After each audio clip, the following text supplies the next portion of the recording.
મંતવ્ય ન્યૂઝની ટીમ રાજસ્થાન પહોંચી છે તો બીઝેડ ગ્રુપની જે ઓફિસ હતી તે બંધ જોવા મળી છે। રાજસ્થાનના ડુંગરપુરમાં આવેલી બીઝેડની ઓફિસ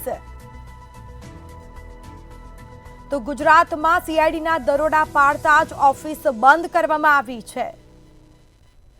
ડુંગરપુર ઓફિસ પર બીઝેડનું બોર્ડ તૂટેલું જોવા મળ્યું છે, જેના સીધા દ્રશ્યો સામે આવ્યા છે। રણાસણ ઓફિસની ટપાલના ડોક્યુમેન્ટ મળ્યા।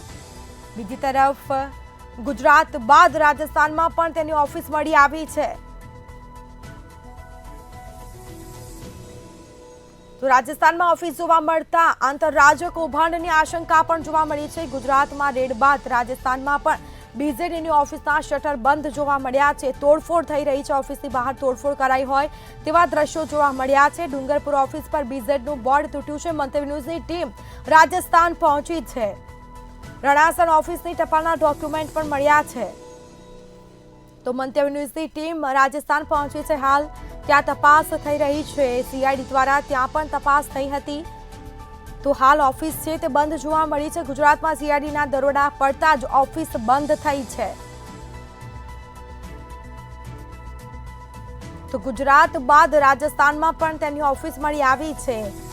રણાસણ ઓફિસની ટપાલના ડોક્યુમેન્ટ મળી આવ્યા।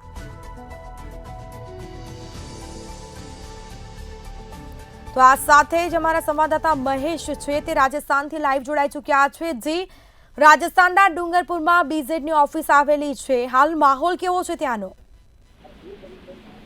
બિલકુલ સ્મિતા, વાત કરવામાં આવે તો જે બીઝેડ ગ્રુપની ઓફિસો ગુજરાતમાં હતી, હિંમતનગર, સાબરકાંઠા, અરવલ્લી, મોડાસા વિસ્તારમાં જે ઓફિસો હતી તે ઓફિસો પર સીઆઈડી ક્રાઇમની જે રેડો પડી હતી, ત્યારબાદ જે ફરિયાદ દાખલ થઈ છે, ત્યારે હવે મંતવ્ય ન્યૂઝની ટીમ પહોંચી છે રાજસ્થાનના ડુંગરપુર ખાતે। આપ એક્સક્લુઝિવ દ્રશ્ય જોઈ શકો છો। ડુંગરપુર વિસ્તારમાં જે સિન્ટેક્સ ચોરાહા વિસ્તાર આવેલો છે, સિન્ટેક્સ 4 રસ્તા કહી શકાય, તે વિસ્તારમાં બીઝેડની ઓફિસ આવેલી હતી। આપ જોઈ શકો છો આ બીઝેડનું જે બોર્ડ હતું તે પણ તોડી પાડવામાં આવેલું જોવા મળી રહ્યું છે।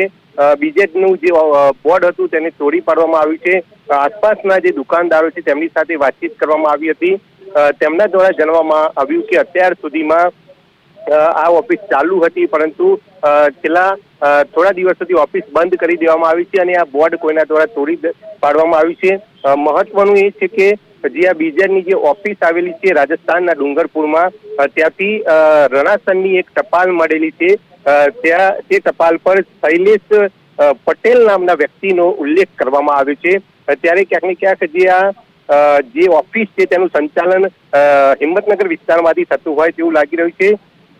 બીજી તરફ વાત કરવામાં આવે તો હવે ગુજરાત બાદ રાજસ્થાનમાં પણ બીઝેડની ઓફિસો જે જોવા મળી છે, તો ક્યાંક ને ક્યાંક હવે આંતરરાજ્ય ઇન્ટરનેશનલ કૌભાંડ સામે આવે તો નવાઈની વાત નહીં। જી સીઆઈડીએ ત્યાં પણ તપાસ કરી હતી, ત્યાંના કોઈ એજન્ટોને કે કોઈ તપાસમાં સામે આવ્યું છે કે ખુલાસા થઈ રહ્યા છે કે કેમ? બિલકુલ ચોક્કસથી હજુ સુધી પોલીસની કોઈ પણ જાતની તપાસ રાજસ્થાનમાં પહોંચી નથી।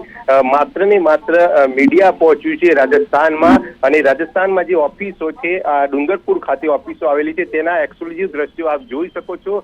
બીઝેડ ફાઇનાન્શિયલ સર્વિસ ભૂપેન્દ્રસિંહ ઝાલાની જે ઓફિસ છે તે અહીંયા પહોંચી છે, ત્યારે હવે પોલીસ દ્વારા પણ ધીરે ધીરે તપાસ આ વિસ્તારમાં કરવામાં આવે તો નવાઈની વાત નહીં।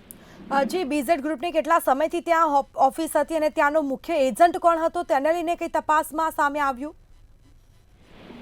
બિલકુલ, વાત કરવામાં આવે તો બીઝેડની જે ઓફિસ હતી તેનું સંચાલન જે શૈલેષ કલાલ નામનો વ્યક્તિ છે તે અહીંયા ડુંગરપુરમાં કરતો હતો।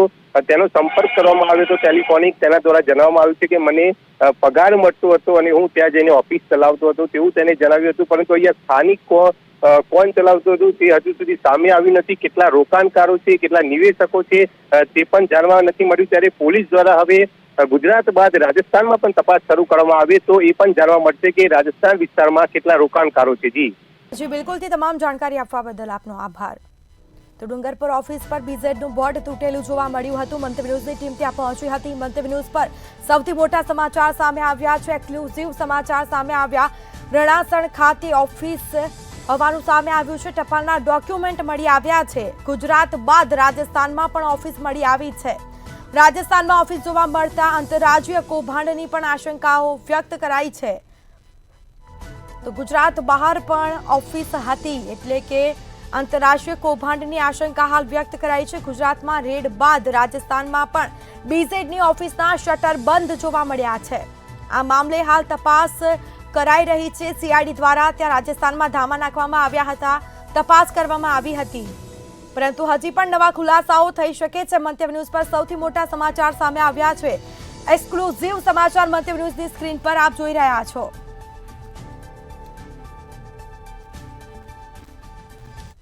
स्टार्ट बोलिए, आपका नाम बोलिए।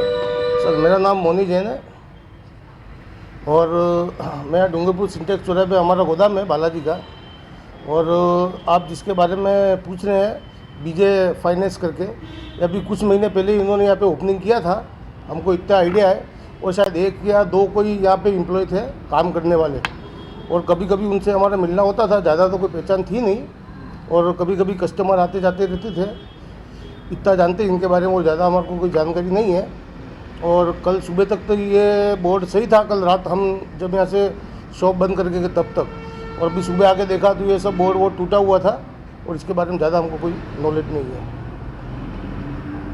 यहाँ पे तो फाइनेंस ऑफिस था, और बोर्ड तो रात को मैं जब दुकान मंगल करके गया था तब तो सही सलामत था, और सुबह आके देखा तो बोर्ड टूटा हुआ पड़ा था। अब कौन तोड़ के गया, किसने तोड़ा, इसकी मुझे जानकारी नहीं है। लगभग 15 दिन से बंद था, बिल्कुल एक ही बंदा था आता था जो यहाँ पे। ગુજરાતના મોડાસા અને હિંમતનગર વિસ્તારમાં બીજેડની ઓફિસો પર સીઆઈડી ક્રાઇમની તપાસ બાદ જે ઓફિસો છે તે બંધ થઈ છે અને મસ્ત મોટું કૌભાંડ સામે આવવાની શક્યતાઓ સેવા રહી છે. ત્યારે મંતવ્ય ન્યૂઝની ટીમ પહોંચી છે રાજસ્થાનના ડુંગરપુરમાં. આપ જોઈ શકો છો અહીંયા પણ બીજેડની ઓફિસની શરૂઆત કરવામાં આવી હતી. બીજેડની ઓફિસ જે છે તે ઓફિસ પર જે બીજેડનું જે બોર્ડ છે તે તૂટેલું જોવા મળી રહ્યું છે. આસપાસના જે દુકાનદારો છે તેમના દ્વારા જણાવવામાં આવ્યું છે કે જે બોર્ડ છે અત્યાર સુધી યોગ્ય હતું, પરંતુ અત્યારે જ તૂટેલું જોવા મળી રહ્યું છે. બીજી તરફ જે ગુજરાત બાદ રાજસ્થાનના ડુંગરપુરમાં બીજેડની ઓફિસ સામે જોવા મળી છે, તો ક્યાંક ને ક્યાંક આંતરરાજ્ય કૌભાંડ આવે તેવી આશંકાઓ સેવાઈ રહી છે. હવે ગુજરાત બાદ રાજસ્થાનના ડુંગરપુર વિસ્તારના જે નિવેશકો છે, જે લોકોએ પૈસાનું રોકાણ કર્યું હતું, તેમનામાં પણ ફફડાટ જોવા મળે છે. ત્યારે હવે સીઆઈડીની તપાસ બાદ હવે રાજસ્થાન વિસ્તારમાં કેવી તપાસ થાય છે તે પણ જોવું રહ્યું. મહેશ પરમાર, મંતવ્ય ન્યૂઝ, રાજસ્થાન.